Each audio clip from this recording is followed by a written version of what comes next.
இன்றைய தினம் சேலம் மாவட்டம் ஓமலூர் சட்டமன்ற தொகுதிக்கு உட்பட்ட ஊராட்சி ஒன்றியம் பேரூராட்சியில் கிட்டத்தட்ட 2000 பேர் பல்வேறு கட்சியிலிருந்து விலகி அனைத்து இந்திய அண்ணா திராவிட முன்னேற்ற கழக தங்களை இணைத்துக் கொண்டிருக்கின்ற அந்த விழா ஒன்று. இரண்டாவது, நம்முடைய கட்சி மாவட்ட கட்சி அலுவலகத்தில் தஞ்சாவூர் மாவட்டத்தில் இருந்து கிட்டத்தட்ட ஒரு 1000 பேர் பல்வேறு கட்சியிலிருந்து விலகி இன்றைய தினம் அனைத்து இந்திய அண்ணா திராவிட முன்னேற்ற கழகத்தில் இணைந்துள்ளார்கள். அந்த விழா 2 இடத்திலும் எடுக்கப்பட்டிருக்கின்றது. இன்றைக்கு அனைத்து இந்திய அண்ணா திராவிட முன்னேற்ற கழகத்தில் பல கட்சியிலிருந்து விலகி அதிமுக சேர்ந்து கொண்டிருக்கின்றார்கள். ஒரு விளையம் பயிர் முனையிலே தெரியுமாங்க, அந்த மாதிரி வருகின்ற சட்டமன்ற தேர்தல் வெற்றிக்கு இதுவே ஒரு அறிகுறி.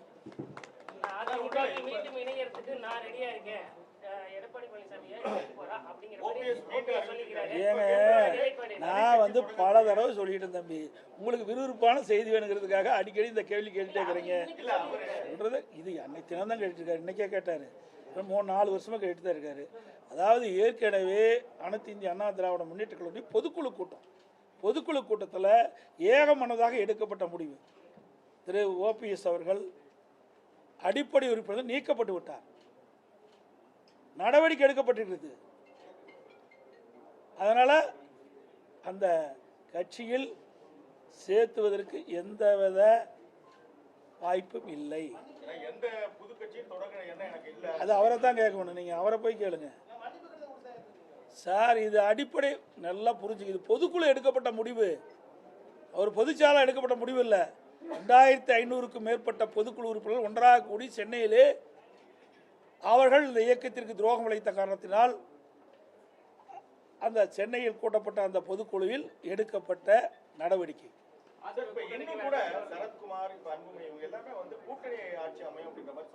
அவர்கள தலைவர் இல்லை என்னங்க வம்பா இருக்குது. ராமதாஸ்ல எங்க அணியில் இல்லையே, அன்புமணி அப்படி சொல்லவே இல்லை, தவறான கருத்து சொல்ல. அவர் சரத்குமார் ஏங்க, அவரே தலைவர், கட்சிக்கு தலைவர் சொன்னீங்களா, கேள்வி கேட்டீங்களா, பரவாயில்ல. கட்சியில் 1008 பேர் இருக்கிறாங்க. அந்த கட்சி வளர்வதற்காக கட்சியில் இருக்கிற உறுப்பினர்கள் ஆர்வமாக செயல்பட வேண்டும்ன்றதுக்காக அந்த கருத்தை சொல்லுவாங்க. ஒவ்வொரு கட்சியிலையும் சொல்லுவது தானே, அப்போ தானே தொண்டை உற்சாகமாக பாடுபடுவாங்க. எங்களுடைய அனைத்து இந்திய அண்ணா திராவிட முன்னேற்ற கழகம், நான் ஏற்கனவே பலமுறை சொல்லிட்டேன், அதிமுக தான் ஆட்சி அமைக்கும் சார். இன்னும் தொடங்கலை சார். யார் சொல்லியிருக்கிறாங்க?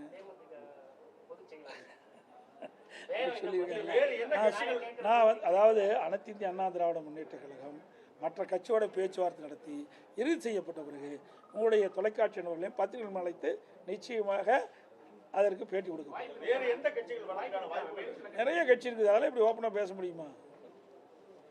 எது பேசணுமோ அதை தான் பேச முடியும்.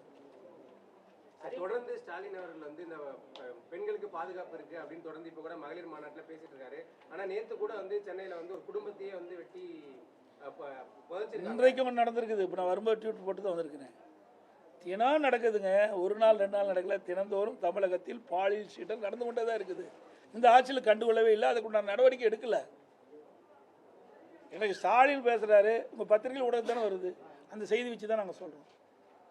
இன்றைக்கும் நடந்திருக்குதாக செய்தி வந்திருக்கிறது. செய்தி அடிப்படையில் நான் ட்விட்டரில் நான் போட்டுக்கிறேன். கூட்டணி பலமாயிடுச்சுன்னு உங்க தரப்புல சொல்லப்பட்டாலுமே கூட இது ஒரு அழுத்தத்தினால சேர்ந்த கூட்டணி அப்படின்னு எதிர்க்கட்சியினர் விமர்சனம் பண்றாங்க. அப்படிதான் ஏங்க, கூட்டணி வரலைமாங்க. அப்புறம் 4 மாசத்துக்கு முந்தைய உங்க டிவி பத்திரிகையில் என்ன சொன்னீங்க, எடப்பாடி பழனிசாமி கடையை விரிச்சு வச்சுட்டு இருக்காரு, யாரும் வரலைங்க. கூட்டணியெல்லாம் வந்தவர்கள் என்ன சொல்றீங்க, ஆஹா இது அழுத்தம் கொடுத்து வந்ததுன்னு சொல்றீங்க. இதெல்லாம் வேண்டுமென்று திட்டமிட்டு எதிர்கட்சிகள் அவதூறு பிரச்சாரத்தை பரப்பிட்டாங்க. ஒன்றும் நடக்காது. தெளிவாக நாங்கள் பேட்டியே கொடுத்துட்டோம். பாரத பிரதமர் நரேந்திர மோடி அவர்கள் அங்கே முதற்கூட்டம் தேர்தல் நடைபெற்ற அந்த மதுராந்தகம் கூட்டத்தில் அழகாக பேசினார். அந்த கூட்டம் முடிந்த பிறகு நாங்கள்லாம் எங்களுடைய கூட்டணி கட்சி தலைவர்கள்லாம் ஒன்றாக இணைந்து அற்புதமான பேட்டி கொடுத்தோம். உங்கள் தொலைக்காட்சியில் வந்திருக்குது.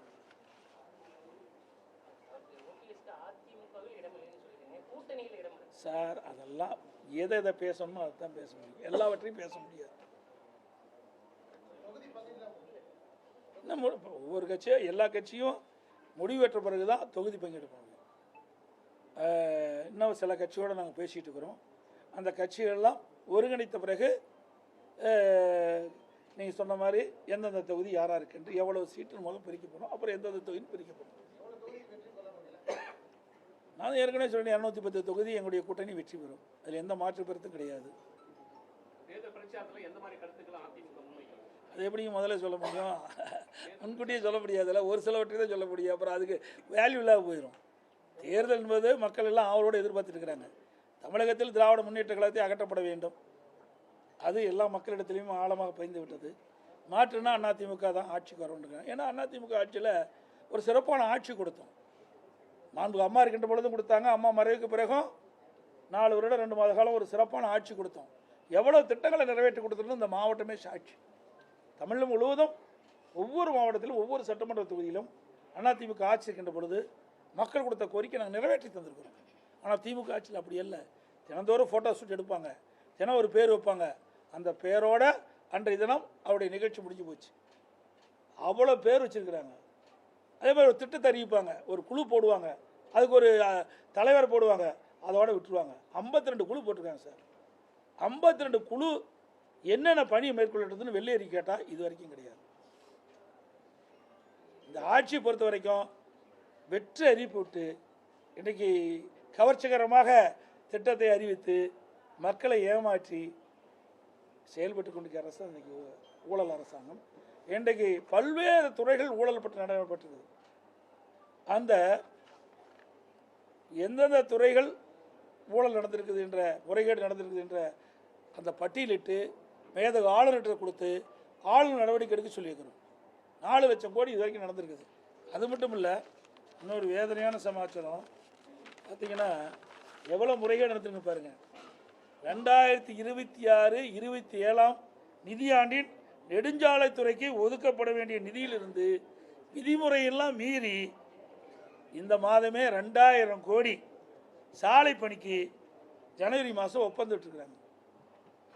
அதாவது 2026-27 நிதியாண்டின் சட்டமன்றத்தில் வச்சு அதுக்கு ஒப்புதல் வாங்கி அப்புறம்தான் ஒதுக்க முடியும்.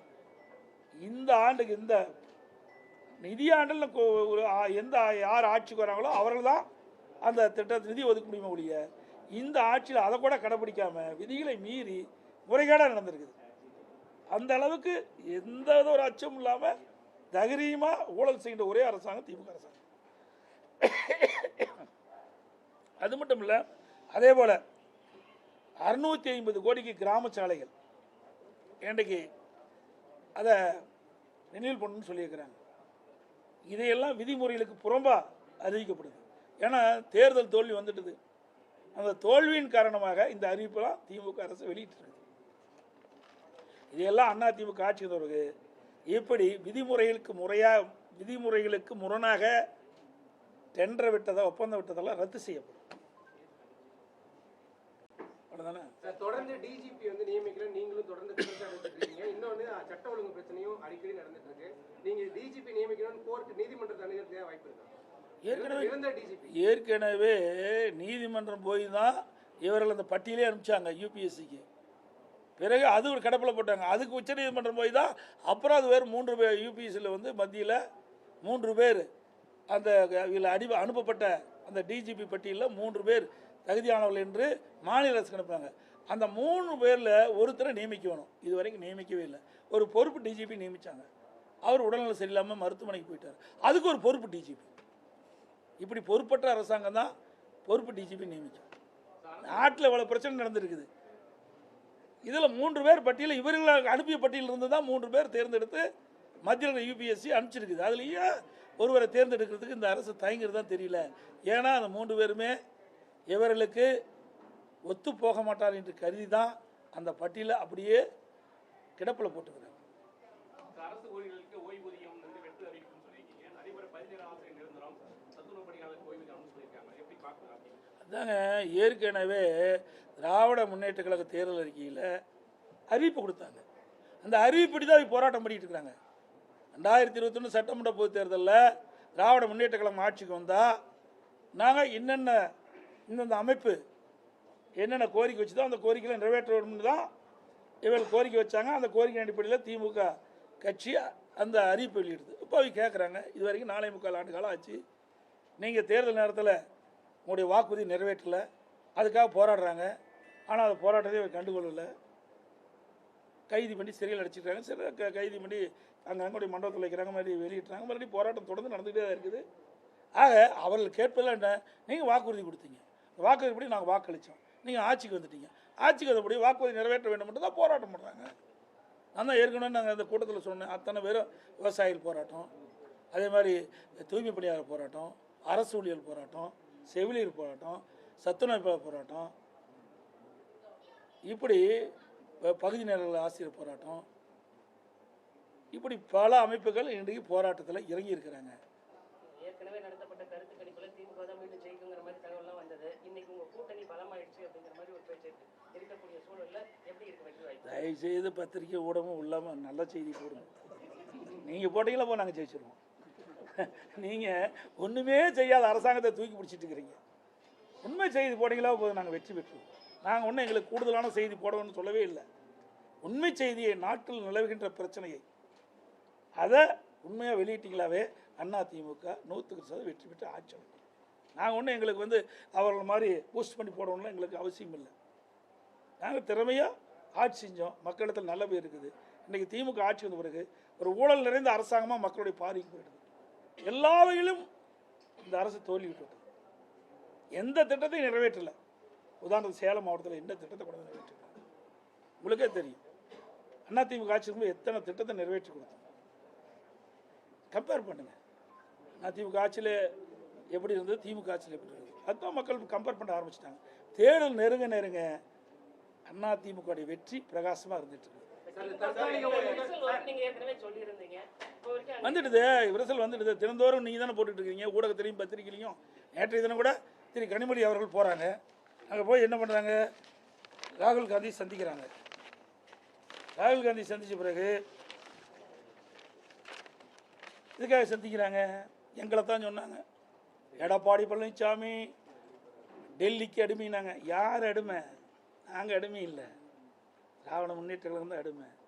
இன்னைக்கு அங்கே போய் கெஞ்சிக்கின்ற நிலவுக்கு வந்துடுது திமுக. இங்கிருந்து அங்கே போய் பேசுகிறாங்க, அதில் அழைச்சிட்டாங்கல்ல, இங்கிருந்து அங்கே அழைச்சிட்டாங்கல்ல. அங்கே தானே போய் ராகுல் காந்தி சந்திச்சாங்க, அங்கே தானே திருமதி சோனியா அம்மாவை சந்திச்சாங்க. அப்போ குழப்பம் வந்துடுதில்ல திமுகவில். திமுகவில் காங்கிரஸ் இருக்குமா இல்லையா என்பது தடுமாறி கொண்டு இருக்கின்றது. இன்றைக்கு காங்கிரஸ் கட்சி சேர்ந்த நிர்வாகிகளும் சரி, திமுக கட்சி சேர்ந்த நிர்வாகிகளும் சரி, தினந்தோறும் பத்திரிகையிலும் மாறி மாறி ஒருவருக்கொருவர் இன்றைக்கு தாக்கி கொண்டிருக்கிறார்கள். அதெல்லாம் பத்திரிகையிலும் ஊடகத்தில் வந்திருக்குது. இந்த பல நிலைமைக்கு போயிட்டு இருக்குமா இல்லையாங்கிறது அது வேற விஷயம், அவர்களுக்கும் தெரியும். ஆனால் எங்களை பற்றி விமர்சனம் செய்தார்களோ, அதிமுக ஆஃபீஸ் டெல்லி அமித்ஷா அலுவலகத்துக்கு பக்கத்தில் இருக்கிறாங்க. இப்போ திமுக அலுவலகம் தான் டெல்லிக்கு போயிட்டு, அதிமுக அலுவலகம் இல்லை. அது மட்டும் இல்லை, திருமதி கனிமொழி அவர்கள் சொன்னாங்க, எங்களுடைய தேர்தல் அறிக்கையை தயாரிக்கின்ற குழுவுக்கு நான் கதாநாயகனாங்க. எந்த படத்தில் நடித்தாங்களோ தெரியல, கதாநாயகியா. 4ல் 1 பாகம் கூட நிறைவேற்ற முடியல. நான் தான் நிறைய சொன்னேன், இவர் திராவிட முன்னேற்ற கழக தேர்தல் அறிக்கையை தயாரித்த குழு திருமதி கனிமொழி தான் தயாரித்து கொடுத்தாங்க. ஏன் நிறைவேற்றலை? இது வரைக்கும் நிறைவேற்றவே முடியல. நேற்றைய தினம் கூட திரு ஸ்டாலின் அவர்கள் தஞ்சைக்கு போகும்போது ஒரு நிகழ்ச்சியில் போகும்போது விவசாயிகள்லாம் போராட்டம் பண்ணி கைது பண்ணுற நிலைக்கு போயிட்டாங்க. நீங்கள் போய் மக்களை சந்திக்க முடியல, கொடுக்கப்பட்ட வாக்குறுதி நிறைவேற்ற முடியல. சார், தமிழகத்தை பொறுத்தவரையிலும் அதிமுக திமுக என்ற நிலை மாதிரி இன்னைக்கு தமிழக வெற்றி கழக விஜய் ஒரு முக்கிய பங்கு இந்த தேர்தலை வகிப்பாரு. அதை எப்படி எதிர்கொள்ளுங்க? எங்கே முக்கிய பங்கு வந்தால் தானே தெரியும். சும்மா உங்கள் பத்திரிகையும் ஊடகத்தையும் அப்படி போட்டு அந்த என்ன ரேட்டு ஏறுது, டிபிஆர் ரேட் ஆகிறதுக்கு அதை போட்டு காட்டிட்டு இருக்கிறீங்க. என்னங்க இருக்குது, என்ன பண்ணாங்க சொல்லுங்க பார்க்கலாம். இந்த ஆட்சி இப்போ நான் இவ்வளவு சொன்னேன், இன்றைக்கி அதிமுக பொன்விழா கண்ட கட்சி, 31 ஆண்டுகளும் தமிழகத்தில் ஆட்சி புரிந்த கட்சி. மத்திய அரசிலிருந்து மாநில அரசு என்னென்ன திட்டங்களை கொண்டு வந்து நிறைவேற்றி அதன் மூலமாக தமிழகம் எந்த அளவுக்கு உயர்ந்திருக்குன்னு நாங்கள் பளிச்சுன்னு சொல்கிறோம். அதெல்லாம் ஒன்றும் சொல்ல முடியும், சொல்லுங்க என்னன்னு சொல்லுங்க பார்க்கலாம். என்ன சொல்லலை, கூட்டம் ரசிகர் கூட்டம் வரத்தான் செய்யும். ஒரு அது நிறைய அவர் சிறந்த நடிகர், அதில் எந்த மாற்று கருத்தும் கிடையாது. ஆனால் சிறந்த அரசியல்வாதி நாங்கள் தான். மக்களுக்கு சேவை செய்தோன்னா நாங்கள் தான் இது வரைக்கும் மக்களுக்கு குரல் கொடுத்துட்டு இருக்கிறோம்.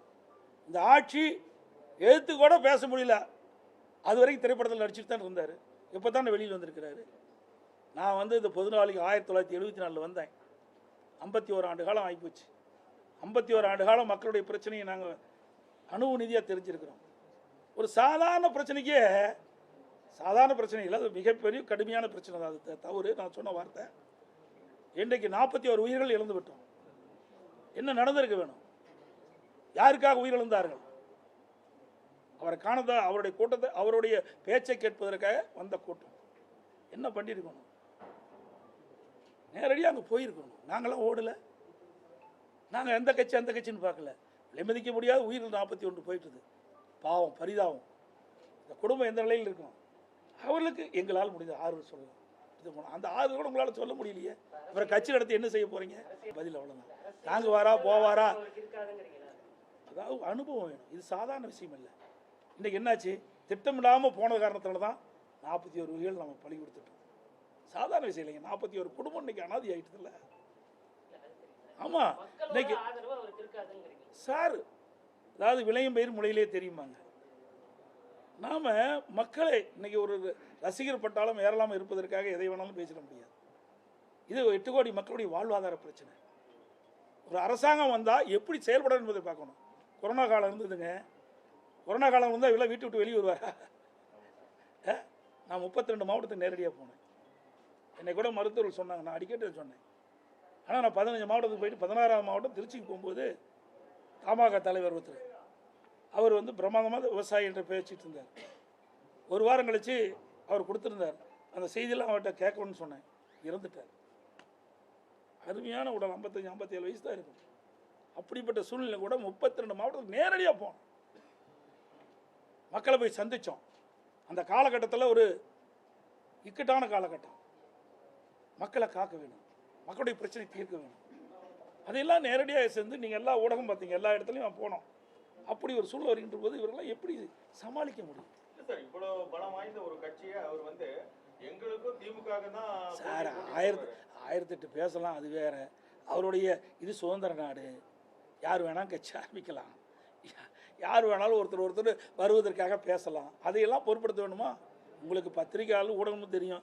ஏதாவது பேசி கீசி விறுவிறுப்பாக செய்தி பல வேணும். அதுக்காக என்கிட்ட கேட்க முடியாத கேள்வியாக கேட்குறேன். எந்த கேள்வி கேட்டாலும் நான் பதில் சொல்ல தயார். அதில் எந்த மாற்று கருத்தும் கிடையாது. எதற்காக சொல்லினா, யாரையும் நான் குறைச்சி மதிப்பிடல. இது அரசாங்கங்க. அரசாங்கத்தில் அனுபவம் தேவை. அனுபவம் செய்யவே முடியாது. பெரிய கஷ்டங்க. இன்றைக்கு அதிமுக ஆட்சியில் பொன்மனச்சம்பள புரட்சித்தலைவர் எம்ஜிஆர் இருந்தார், அம்மா இருந்தால், அம்மா மறைவுக்கு நாங்கள் இருந்தோம். எந்த அளவுக்கு வளர்ந்துருக்குதுன்னு பாருங்கள். மற்ற மாநிலத்தை ஒப்பிட்டு பாருங்கள். இன்றைக்கு இவ்வளோ தூரம் வளர்ச்சி அடைவதற்கு காரணம் அனைத்து இந்திய அண்ணா திராவிட முன்னேற்ற கழகம் ஆட்சி இருந்த காரணத்தில் தான். அதுதான் நாங்கள் தைரியமாக சொல்கிறோம். தற்காலிக பணியாளர்கள், ஒப்பந்த பணியாளர்கள் இப்போ பணி நிரந்தரம் செய்யணும்னு போராடுறது ஒரு பேசனா மாறிச்சுன்னு சொல்லிட்டு அமைச்சர் பாருங்க, தான் சொல்லணும். இவர்கள் தானே கொடுக்கப்பட்ட வாக்குறுதி. இவர்கள் தான் இந்த வாக்குறுதி கொடுத்தாங்க. யார் வாக்குறுதி கொடுத்தாங்களோ அவர் தான் அவங்க கேட்குறாங்க. அதுதான் அலட்சியமாக இருப்பது. அலட்சியப்படுத்தக்கூடாது. மக்களுக்காக தான் நம்ம அரசாங்கம் நடத்துகிறோம், மக்களுக்காக தான் அமைச்சராக இருக்கிறோம். அது மூலம் உணர வேண்டும். அவர்கிட்ட அழைச்சி என்னென்ன பிரச்சனையை எடுத்து சொல்ல வேண்டும், புரிய வைக்க வேண்டும். இதையெல்லாம் அவர்கள் செய்ய வேணும். சர்வாதிகாரம் மாதிரி நடந்தால் வர்ற தேர்தலில் அதற்கு தகுந்த பதிலடியை மக்கள் கொடுப்பார்.